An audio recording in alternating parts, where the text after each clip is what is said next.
A few months ago, we crossed a major milestone on the Velshi Band Book Club, 100 meetings. We marked the occasion the only way a journalist ever really wants to celebrate anything, by writing an op-ed. In it, I wrote, quote, every single author we interview and every work of literature we profile, from universally beloved classics to contemporary buzzy novels, serves to highlight this intensely scary moment. Every act of censorship, every attempted removal, and every ban is a flashing red warning sign we can't ignore, end quote. And just recently, the literary world received yet another sign that can't be ignored. As part of an executive order signed in mid-March, the Trump administration ordered several governmental entities to be stripped down. And one of them, which I bet you've never heard of, is the Institute of Museum and Library Services. The IMLS is a tiny, independent federal agency which has about 70 employees. It provides funding for public libraries in every single state and territory. The American Library Association has sued the Trump administration over its attempts to shrink the agency. According to that lawsuit, DOJ fired nearly all the IMLS staff and began canceling grants. The lawsuit argues that such deep cuts to the agency threaten to disrupt the operations of libraries across the country. Could this be the beginning of the end for the main source of federal support for public libraries? Many people fear the answer is yes. Look at what's already happened. Quote, Mississippi local libraries face cuts due to executive order. Public libraries in Georgia brace for federal cuts. In the Midwest, small Wisconsin libraries might be hit hard as Trump targets federal funding. In the Northwest, federal funding pulled from Washington state libraries, including the Washington Talking Book and Braille Library in Seattle. I mean, I don't remember Trump campaigning on a promise to cut local library funding, but like I said, there were warnings. We have to preserve the school and public libraries that define our nation and have defined it since its inception. Just look up the Free Library in Philadelphia. It's a concept that is American. There is no other option. What happens without access to books, without access to critical thinking and to reasoning and to empathy? Some of the loudest voices in the literary world are not interested in finding out the answer to that question. Right after the break, I'm joined by one of those leading voices, John Yeagood, CEO of Macmillan Publishers, to discuss what the future may hold for libraries, readers, and writers alike. The Velshi Band Book Club is back in just a moment. Today's meeting of the Velshi Band Book Club is officially underway. Joining me now is the CEO of Macmillan Publishers U.S., John Yeagood. Macmillan is one of the largest and oldest publishers in the world and is responsible for bringing to life some of our most memorable Velshi Band Book Club features, including All Boys Aren't Blue by George M. Johnson, The 57 Bus by Daska Slater, and Speak by Laurie Halse Anderson. John, good to see you. Thank you for joining us. Thanks for having me, and thanks for all the work you're doing to bring light on this incredibly difficult subject of banned books. Yeah, it is tough. And I want to start with this Institute for the Museum and Library Services. Yeah. Literally something most people have never heard about. Yep. And yet critical. Yes, and the amount of money that the government gave to ILMS to begin with is minuscule. Yeah.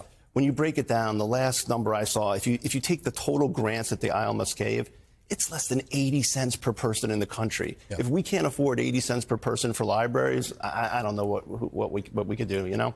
So this issue of book banning has had a number of fronts, but one of them is that it's caused publishers like you to get involved in litigation. Yeah. Talk to me about how that works and how you think about that. Well, it becomes existential. You know, after a while, things start bubbling up. You know from all your work in book banning, the battlefront is really everywhere there's a school, everywhere there's a library, right. Every community. There's 13,000 school districts. So it's a lot of fights. Then all of a sudden, states start passing statutes. And you're like, someone's got to say something. And the publishers are starting to say something. And our authors are encouraging us to do it. And it doesn't take much encouragement. It needs to be done. And some of these laws they're incredibly vague. They're dealing with subjects that have already been longstanding, laws that they're trying to overturn and circumvent. So we got to just say no. We got to say no. We got to fight the fight. How has the book banning craze that we're in affected how publishers think about publishing books and authors? Do you look at a book and say, this is great, but this is going to be targeted? And is that a good thing or a bad thing? We think about if a book's going to be targeted. It doesn't affect our decision if we're going to publish the book. We publish a book based on the book's merits. Once we make that decision, we deal with it if there's going to be blowback. We don't let it affect how we're going to publish. And does it? In some cases, certainly for brand name authors and big authors, the book banning doesn't tend to hurt them as much.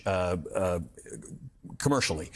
Is that the case across the board? It's not. I mean, there are always instances where some buzz, some publicity could get a book to spike a little bit. But by and large, depending on which numbers you look at, Penn said there was 10,000, books banned, in the 23-24 school year. Believe me, the vast majority of those are not getting a benefit. Right. And when you think about it, a lot of these books, particularly children's books, where I started my career in children's books, they live in a library for sometimes decades. Yes. And if the libraries are scared to buy the book in the first place, those books are never going to find an audience. So it's really it's not a good thing overall. And let me explore that, because we've done some children's books, but we've done fewer than other types of books. It occurred to me that children's books, particularly board books or books with pictures in them, they're uniquely expensive. And so in many cases, parents may not be able to afford to buy all of them or the most current ones. When we start taking books like that away from schools and libraries, you really are affecting children's learning at the earliest stages.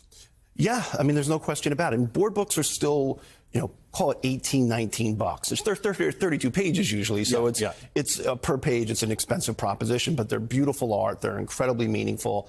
And, when we say kids' books, we're talking picture books all the way up through YA, like George's book you mentioned, or Lori's book, You Speak, that you mentioned earlier, Dashka's book as well. All of those are YA. The key thing about the bans for young kids in particular is we know that one of the best indicators for kids to read at grade level is access to books at home. Right. And if you can't afford to get a book, you're going to the library. And if the library's not going to have that book, we're really sort of shooting ourselves in the foot as a society. Let's talk about George. George was actually our first official Velshi Banned Book Club member. It has been the top banned book in theirs has been the top banned book in the nation for years now. Talk to me about this. It's almost become a cultural touchstone. George M. Johnson is the name they use. The book banners are always, by the way, every book banner I've ever heard doesn't seem to know what the book's about. They know that it's got some bad words in it, and if pressed, they might be able to tell you who George M. Johnson is. That's right. Most of the people that ban books never read the books. So that's one of the biggest problems we have. George is really, a special person. George comes out. George is an advocate. They fight. But I know it also takes a toll on George. It's, you don't always want to have to fight for who you are, right? And when you look at what's in that book, when you read that book, it's a heartwarming coming-of-age story talking about things that so many people deal with.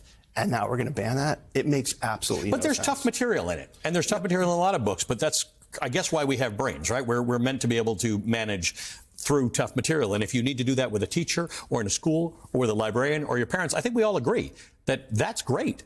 Absolutely. But tough material can't be avoided. Yeah, and there's nothing in that book that you don't find in 5 minutes looking at your phone if you're a kid. Right. That's the other thing. Banning of books seems to be an old-fashioned, analog way of thinking about the world. Yep.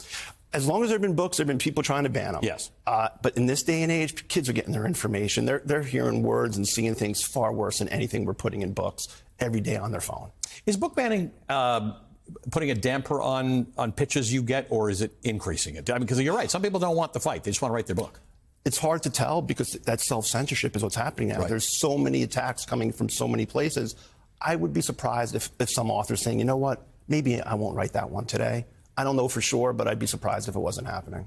John, good to see you. Thank you for the work that you're doing. John Yeagot is the CEO Thanks for having me. of Macmillan US.